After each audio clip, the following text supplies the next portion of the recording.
A finales de 1800, el primer criminal en serie de la historia de los Estados Unidos comenzó a aterrorizar la ciudad de Chicago. Nadie sabía quién era o cómo atraparlo.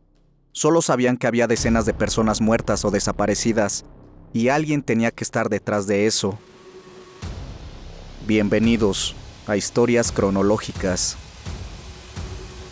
Hombre de gran magnetismo y enorme poder de seducción, Herman Webster Mudgett, más conocido como H. H. Holmes, es considerado uno de los primeros criminales en serie de los Estados Unidos, y sus actuaciones tuvieron lugar justo en el mismo momento en el que Jack el Destripador perpetraba sus horrendos crímenes en el Reino Unido. Nacido en 1860 en Gilmanton, New Hampshire, Holmes era un hombre alto y apuesto, que con el tiempo se transformó en un perverso criminal. Chicago se convirtió en su principal campo de actuación. En esta ciudad asesinó a cientos de inocentes en el conocido Hotel de los Horrores, donde perpetró los actos más despreciables, valiéndose de trampas, pasadizos secretos, cuartos insonorizados y habitaciones de castigo. Sus familiares definían a Herman como un chico problemático, solitario y que mostraba una excesiva crueldad con los animales y los niños pequeños. Su infancia estuvo marcada por abusos que sufrieron por parte de sus compañeros de clase. Una vez, le obligaron a tocar un esqueleto humano que robaron de la sala de anatomía, aunque esa circunstancia, más que asustarle, le provocó una fascinación absoluta por los cuerpos y todo lo que tuviera relacionado con el obito, lo que le llevó a estudiar medicina. Tras graduarse en 1884, Holmes empezó a meterse en toda clase de negocios turbios. Robaba cuerpos de la universidad para experimentar con ellos y para defraudar a las compañías de seguros, tras haberles cambiado la identidad. Sus estafas eran de tal calibre que llegó a vender una cura contra el alcoholismo o comercializar una máquina que convertía el agua en gas natural. Pero su éxito como estafador llegaría cuando tomaría conciencia de su potencial como conquistador. Valiéndose de su físico, Holmes sedujo a mujeres ricas encantadas de poder ayudarle.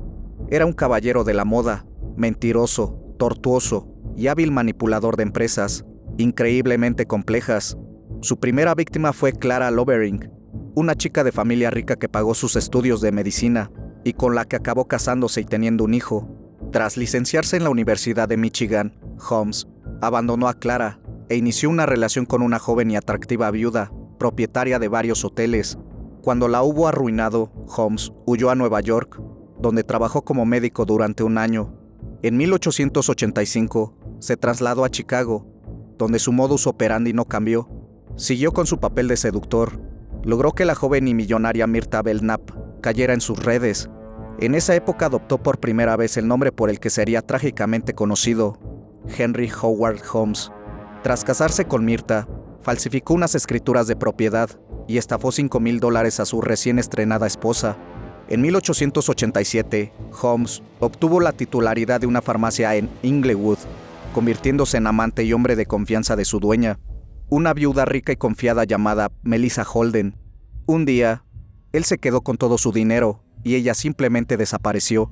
El sueño de Holmes era construir un gran hotel y quería aprovechar la celebración de la Exposición Universal de Chicago en 1893 para invertir todo el dinero estafado en la compra de un solar junto a la farmacia de la difunta señora Holden.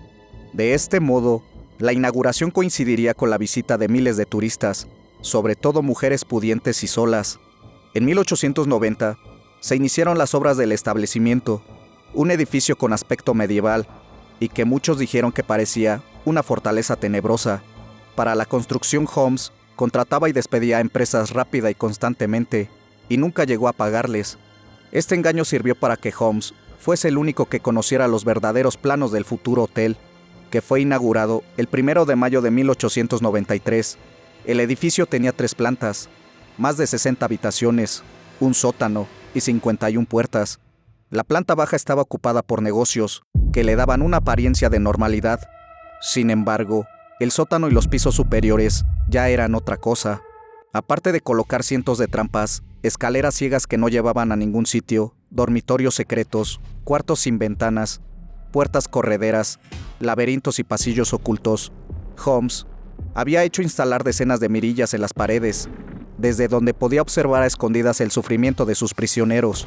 Para controlar sus movimientos, Holmes se valió de una instalación eléctrica ubicada bajo el Parque del Suelo, que detectaba todos y cada uno de los movimientos y sabía en todo momento dónde se encontraban sus potenciales víctimas. Así, sin saberlo, la vida de los clientes del hotel estaba enteramente en manos de un sádico y perverso asesino. Holmes podía acabar con sus vidas cuando quisiera. Le resultaba muy fácil con abrir solo las espitas del gas. Podía asfixiar a los ocupantes de varias habitaciones a la vez. Otras estancias tenían sopletes ocultos en las paredes, tras unas planchas de hierro, un montacargas y 2 toboganes que servían para trasladar los cuerpos a una bodega donde eran disueltos en ácido sulfúrico, reducidos a polvo en un incinerador o sumergidos en tanques llenos de cal viva. Holmes también torturaba a sus víctimas antes de acabar con su vida. A veces las colgaba de los brazos y las bajaba lentamente hasta un pozo lleno de ácido, o las encadenaba a una prensa rotatoria que poco a poco trituraba sus huesos. Incluso practicaba autopsias sobre cuerpos vivos.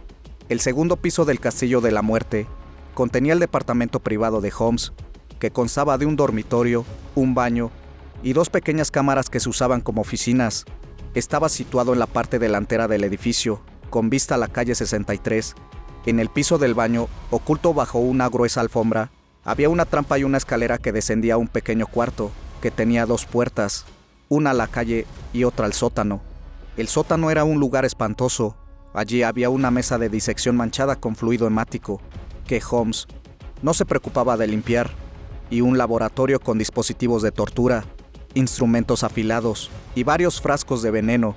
También había una bañera de ácido y un crematorio donde se amontonaban cenizas, partes de huesos que no se habían quemado y hasta botones de vestidos. Holmes se había tomado el trabajo de envolver en tela una bola de cabellos de mujer. En el piso habían 2 pozos de cal viva que consumían un cuerpo entero en horas. En el laboratorio no solo habían huesos por todos lados, entre ellos los de la pequeña Perla, sino además joyas de las amantes de Holmes o de sus visitantes. Una estufa de leña en el centro del sótano contenía retazos de tela de diferentes vestidos, entre ellos el de Julia. Una de sus famosas habitaciones era llamada El Calabozo. Tras la clausura de la Exposición Universal, los beneficios de Holmes descendieron considerablemente. Entonces tuvo la brillante idea de incinerar el piso superior del hotel, para así cobrar el seguro, que ascendía a $60,000. Pero para su desgracia fue descubierto y tuvo que huir a Texas, donde siguió con sus estafas hasta que finalmente fue detenido y enviado a la cárcel por primera vez. Tras pagar la fianza, Holmes volvió a tramar una nueva estafa. Un hombre llamado Benjamin Pitezel, al que fichó como cómplice, debía contratar un seguro de vida con una compañía de Filadelfia. Más tarde, Holmes haría creer a la aseguradora que Pitezel había muerto, y para ello mostraría un cadáver anónimo desfigurado por un accidente. Una vez realizado el engaño, la mujer de Pitezel cobraría la prima y la repartiría con Holmes, pero Holmes quería todo para él, así que le quitó la vida a Pitezel, a la esposa y a 3 de los 5 pequeños hijos de la pareja con gas. A 2 de ellos, 2 jovencitas, las llevó a Canadá, las encerró en un baúl y por una pequeña abertura colocó una manguera y les suministró gas. A Holmes lo buscaba la policía de Chicago, de Texas y de Filadelfia, aunque quien unificó la búsqueda fue la Agencia Nacional de Detectives Privada, Pinkerton. Los agentes tenían en sus manos una orden de captura de Texas por robo de caballos. Empezaron por ahí y lograron ubicarlo en Boston. Lo arrestaron el 17 de noviembre de 1894. Al cruzar información con los policías de Chicago y Filadelfia, se dieron cuenta que lo del robo de caballos era lo de menos. Conocieron de las múltiples identidades que habían adoptado en su vida, la cantidad de fraudes de seguros y especialmente de los asesinatos, sobre todo cometidos en su castillo de Chicago. Estos empezaron a salir a la luz cuando se descubrió el gran número de desaparecidos que hubo en Chicago. Mientras el castillo de Holmes estuvo activo, los investigadores lo allanaron y descubrieron la insana edificación y cientos de restos humanos en su interior. La policía contó un total de 200 muertos, mientras que Holmes solo reconoció 27 durante los interrogatorios a los que fue sometido. El juicio contra H.H. Holmes comenzó en octubre de 1895 en Filadelfia. No quiso un abogado, sino que se defendió a sí mismo. Logró que el 7 de mayo de 1896 lo condenaran a morir en la horca. Al escuchar el veredicto dijo: «Nací con el diablo junto a mi cama y siempre estuvo conmigo». Cerca de la muerte se le dio por hablar y hablar. Cuando lo condujeron a la horca exclamó: Sobre todo, no me fallé, dirigiéndose al verdugo. Pareció una frase premonitoria porque luego de atarle las manos a la espalda, ponerle la capucha negra en la cabeza y la soga en el cuello, el mecanismo falló. Es decir, la trampilla no se abrió debajo de sus pies. Revisaron el artilugio, un poco de aceite aquí y allá, un ajuste en las trabas correspondientes, y ya estaban preparados para el gran momento. El alguacil le preguntó con voz firme: ¿estás listo? Y Holmes respondió: sí, adiós. La trampa se abrió y H.H. Holmes estuvo 15 minutos colgado agonizando. Es decir, que la caída no fue apropiada, pues el cuello no se quebró del todo. Una vez descolgado, el cuerpo fue llevado a un cementerio, cuya dirección no trascendió, por pedido expreso del propio Holmes, porque este mismo pidió que su ataúd fuera rellenado con cemento y enterrado a 3 metros de profundidad, porque le preocupaba que los ladrones de tumbas robaran su cuerpo y lo usaran para la disección. Era tal la morbosa curiosidad por Holmes, que eran muchos los que querían tener un pedazo de su ropa, sus cabellos, parte de su cuerpo, y hasta hubo ofertas para adquirir la soga con la cual fue colgado. Todas estas solicitudes fueron realizadas oficialmente a las autoridades judiciales, que cortésmente las rechazaron sin excepción. Dispusieron que los objetos pertenecientes al primer asesino serial estadounidense se conservaran en la prisión de Moyamensing, Filadelfia. El hotel luego fue destruido por un incendio iniciado por un piromano desconocido, poco después de que arrestaran a Holmes, pero fue reconstruido en gran parte y utilizado como oficinas de correos hasta el año de 1938. Sin embargo, fue demolido. En el 2017, luego de décadas de historias que circulaban aún, de que Holmes había escapado de la ejecución con la ayuda de un cómplice y había huido a Paraguay, donde murió muchos años después, su cuerpo más tarde fue exhumado, debido a que su ataúd estaba lleno de cemento.